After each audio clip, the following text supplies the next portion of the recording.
Today I want to go through Update 50 support DPS setups that I think endgame groups are going to use. And I'm talking about 12-man trials with sweaty comps trying to get the absolute most damage out of stuff. And I'm not talking about tanks, not talking about healers, I'm talking about damage dealers in support gear with support skills on. The main setups I want to hit are Zenkosh DK, a Banner Crow, Banner Sorc, Calculated Defense Sorc, Morag Tongue, and Major Force Arcanist, and Martial Knowledge and or Alkosh Werewolf. And I'll also mention a little bit about Templar. The reason that support DPS even exists is because some buffs and debuffs have to come from somewhere and they don't always fit really well on a tank or a healer. So it's actually overall better, more damage for the group, even if that damage dealer suffers a little setback on their own personal DPS, the group's overall DPS goes up if these sets are involved. First up is the Zenkosh DK. I'm not going to fully go into this one because Geldis already has a great written guide and I will link that below, but I'll give kind of an overview of this. When I say Zenkosh, I'm just referring to a setup that pairs Zen's Redress and Roar of Alkosh together. These can be really well stacked on one support DPS. For Zens, your light attack applies the Touch of Zen on enemies for 20 seconds. They take 1% more damage for each damage over time effect placed on them, up to 5%. So they can take up to 5% more damage, and DKs just have so many dots that Zen's is really easy to keep up. That includes most of DK's skills, includes Barb Trap, it includes your glyphs. Nearly everything that a DK does leaves a dot. And then you're also pairing that with Roar of Alkosh, which is going to make a big comeback in Update 50 because pure classes don't have as much penetration as subclassing had. Every Herald of the Tome skill you have gives you more penetration. Now DDs just won't have that, so we need Alkosh back in the group. This will debuff the enemy's physical and spell resistance by the amount of your weapon damage up to 6,000 for 10 seconds. DK doesn't really have any sort of advantage over any other classes to run Alkosh, but there's so many synergies now in trials that this should be relatively easy to maintain. I do think that a Zenkosh DK will be a staple of most groups, and I think it will be better to do it this way instead of having Alkosh on a Werewolf, even though Werewolves will now have their own synergy that they can proc and cast whenever they want. So it could theoretically provide a better Alkosh uptime, but you could also just say the same thing about having a Werewolf in the group and letting the DK Zenkosh proc that. Another option could be to put the DK in Zens and Morag Tongue, and then put the Werewolf in Alkosh. That's probably something groups will mess with. I do think just the default standard support DPS in groups is going to be a Zenkosh DK. What's great about that is they could bring a standard of might if the tank doesn't have it, which gives everybody 300 more weapon and spell damage. They bring igneous weapons, which gives the group major brutality, major sorcery. And they can apply stagger with magma fist, which increases the enemy's damage taken by 66 for 7 seconds per stack, up to 3 times. So there's lots of debuffs that the DK Zenkosh can bring.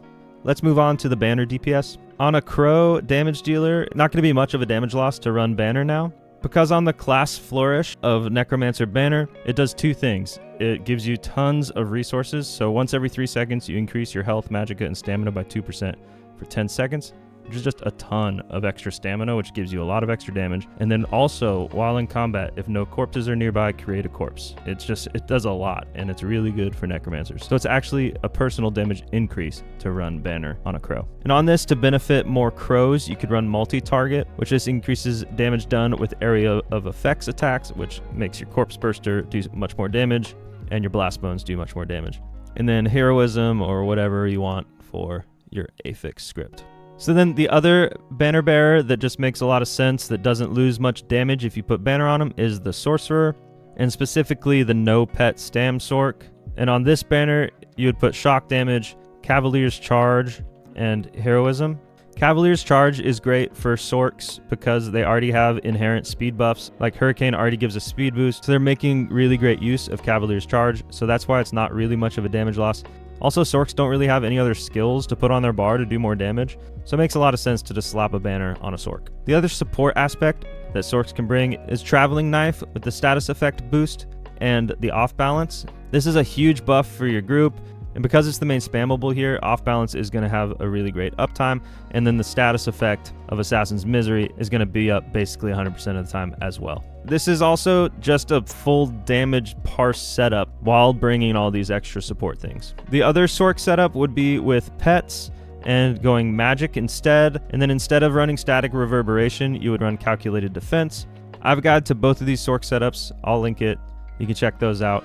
I do think calculated defense works a lot better on pet sorc than it does on the no pet stam version. And I would also not recommend running banner on a pet sorc. You already have 4 slots taken up by pets. That would be 6 slots taken up by skills you barely cast. So I think it makes more sense to keep the banner on the no pet sorc and calculated defense on the pet sorc. Next up is the Morag Tongue and Major Force Arcanist. Morag Tongue is going to be really great for buffing Necromancer damage, because when you deal direct damage, you can cause the enemy to take 10% more damage from poison and disease attacks for 5 seconds. A lot of the crow's damage is disease damage, so it's going to be a nice boost to crows, and I expect we're going to have a lot of crows. And it works really well on the Arcanist because you're constantly dealing direct damage, so this should basically be up 100% of the time. And then the other thing that the Arcanist can bring is Inkscribe's Verve. And this, while in combat, when you heal or overheal a total of 100,000 health, you generate a crux and grant your group members major force for 10 seconds, increasing critical damage. This basically can replace most of your support's war horns or your tank's sack seal. Now, I'm not saying all because the uptime is not going to be perfect. I think you'll still probably want one support with a war horn or something like that, because it does take a little bit to get it going. And when you see overheal by 100,000, that might look like a huge number, but really, if you just slot Reaving Blows, when you deal direct damage, you heal for 7% of the damage done. So even if you're only dealing 100,000 DPS or 100,000 direct damage per second, that means you'll be getting healed for 7,000 hit points per second, which will take about 14-15 seconds to get your first proc of Inkscribe's Verb, which will then give major force to your whole team for 10 seconds. And that's just talking about a single target fight. In an AoE fight, you'd be doing so much more direct damage than that the uptime would be really, really good. On this test dummy that has no raid buffs, I got it to proc in about 16 seconds, and it was up for about 20% of the fight. But on the raid buff dummy over here, it was up for 97% of the fight. And that's just single target. When there's more enemies to cleave with your beam, you'll be doing so much more damage, and that uptime will be really great. So for cleave fights, you might not have to slot any other warhorns on your team. You might be able to get away with just this Arcanist running Inkscribe's Verve.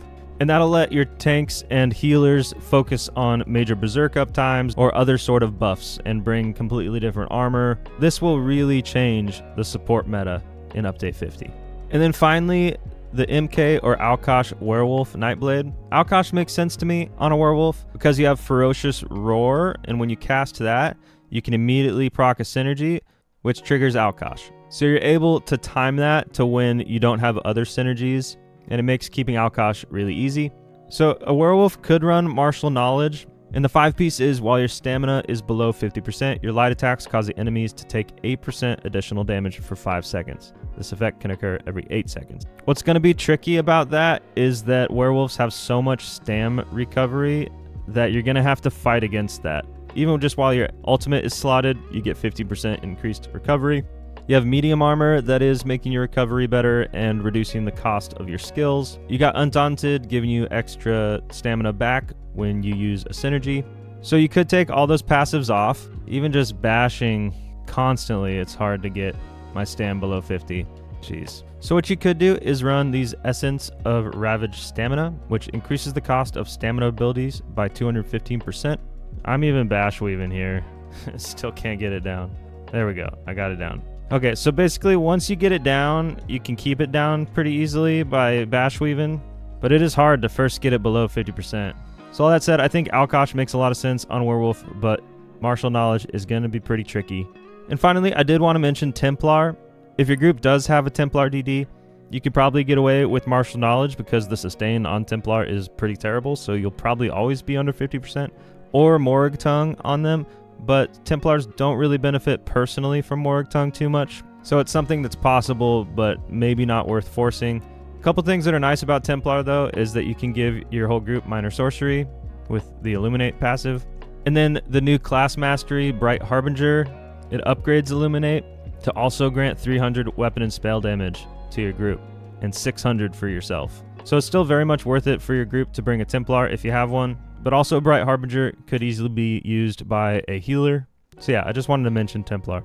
So that's the current list. The Zenkosh DK, the Banner Crow, Banner Sorc, Calculated Defense, Mag Pet Sorc, Morag Tongue and Major Force Arcanist, the MK or Alkosh Werewolf, and also a Templar, maybe in Martial Knowledge, maybe in Morag Tongue, for the 300 weapon damage for the group. These are the Update 50 support DPS setups I expect to see in in-game groups. Of course, the exact setup will depend on the comp, the raid, what the tanks are doing, what the healers are doing. Everything will shift depending on all those different intricacies of every single trial, every single group. So this isn't just one size fits all, every group's gonna have all of these. If I missed something obvious, throw it in the comments. I'd love to hear from you about what other things might get used as support DPS, especially if it's something people are gonna use in in-game trials, organized groups. Thank you so much for watching. I'd really appreciate it if you could subscribe. Making these videos has really been a lot of fun because I am quite obsessed with ESO and really passionate about this stuff. So this has just been a fun thing to do. Thanks for watching. Peace.